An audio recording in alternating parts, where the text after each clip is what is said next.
Magandang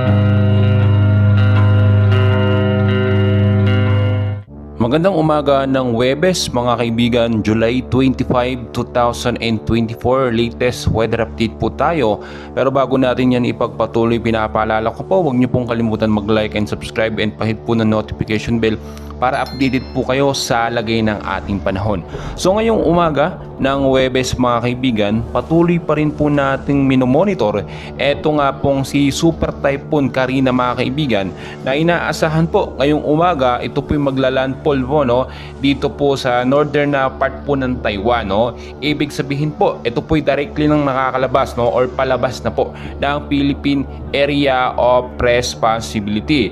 Ngayon po kasi kung titignan po ninyo, nasa category na po si Typhoon Karina bilang isang ganap po na super typhoon.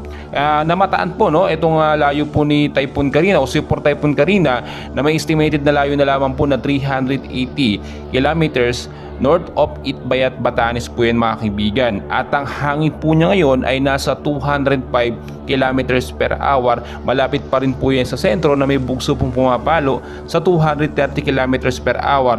At pa northwestward naman po medyo bumilis po, nasa 20 kilometers per hour pa rin po mga kaibigan. So ito po mga kaibigan, kahit po ito'y papalabas na ng Philippine Area of Responsibility at maglalandfall na po, or dito na po papasok dito sa may bansang Taiwan, sa bandang north po nila, ay nakataas pa rin po ngayon ang storm signal number 1 at storm signal number 2 sa ilang bahagi po ng ating bansa, dahil hindi pa naman talaga directly nakakawala or nawawala etong epekto ni Bagyo Super Typhoon Karina. Yung extension po niya or yung trap po ng kanyang lakas ay nandun pa rin po sa may bandang North Luzon po mga kaibigan.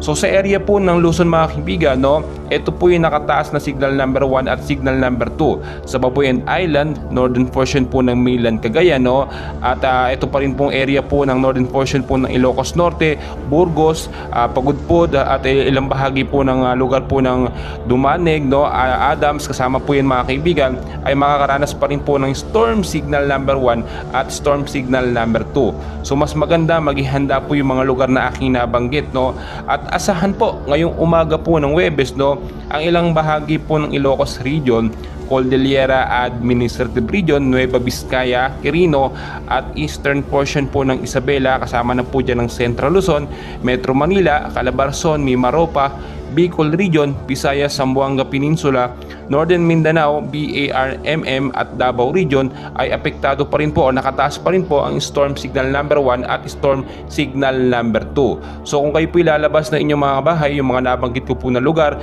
ugaliin pa rin po magdala ng payong jacket at kapote. At kung napansin po ninyo, bahagyang humina na po yung pag-uulan, at sa ilang bahagi ng ating bansa ay wala na pong pag-uulan. Pero hindi ibig sabihin ito ay hindi na uulan mga kaibigan, nandyan pa rin po, hindi pa talaga actually. Hinihintay po natin yung pinaka-update na talagang ito'y directly nang tatama sa North Taiwan po mga kaibigan. At posible pong humina, kung sakasakali, pwedeng lumakas, pwedeng humina, depende po sa pagkilos nito nga pong si Super Typhoon Karina. So inaasahan din mga kaibigan ngayong araw po ng Huwebes, ay 50 to 100 millimeters na pag-uulan po ang posibleng maranasan po or maidulot dito po sa area ng Batanes, kasama na po ang Babuyan Island mga kaibigan. Within the next 24 to 48 hours ay makiklear na po tayo na wala na po ang bagyo o nakalabas na itong si Super Typhoon Karina. Pero mga kaibigan, dahil nga po sa lakas nitong si Super Typhoon Karina ay nahatak niya po itong hanging habagat na ngayon po ay nagpapaulan din sa ilang bahagi ng ating bansa. So sa bandang North Luzon mga kaibigan, Visayas at Mindanao, asahan po pagdating sa hapon, maulap na panahon pa rin po yan, mga isolated light rains and heavy rainfall din po ang posibleng maranasan pagdating naman po sa gabi. So mas maganda nakaantabay pa rin po tayo sa ulat panahon natin, dahil hindi pa talaga actually nawawala yung pag-ulan, nandyan pa rin po yan mga kaibigan, yung hanging habagat. So may mga minomonitor din po tayo ngayon na mga cloud cluster or kumpol ng kaulapan na posible po or banta bilang isang low pressure area or posible din pong maging isang ganap na bagyo, no? At tinala na po ng pag-asa yan noon na tatlo, no, hanggang 2 bagyo ang posible pumasok at nakakadalawa na po tayo, si Butchoy at si Karina, mga kaibigan. Sa papalapit naman po na buwan ng Agosto, inaasahan din po dahil rainy season na 2 hanggang 3 bagyo ang posibleng pumasok sa Philippine Area of Responsibility natin. Ito pong si Bagyong Karina ay papalabas na po. Actually, bandang hapon po ito, wala na po ito, nakalabas na po ito ng PAR, pero napakalaking pinsala po ang naidulot ito sa ating bansa, no, especially sa Metro Manila na hanggang ngayon po ay lubog pa rin po sa baha. So mga kaibigan, lagi kong pinapaalala, no, kahit walang ulan, linisin po natin yung mga estero at mga kanal. Yan po kasi yung nagiging main cause po ng pagbabaha, no, yung mga basura na nakabara. Yan po talagang ating dapat pangunahan at linisin mo, mga kaibigan.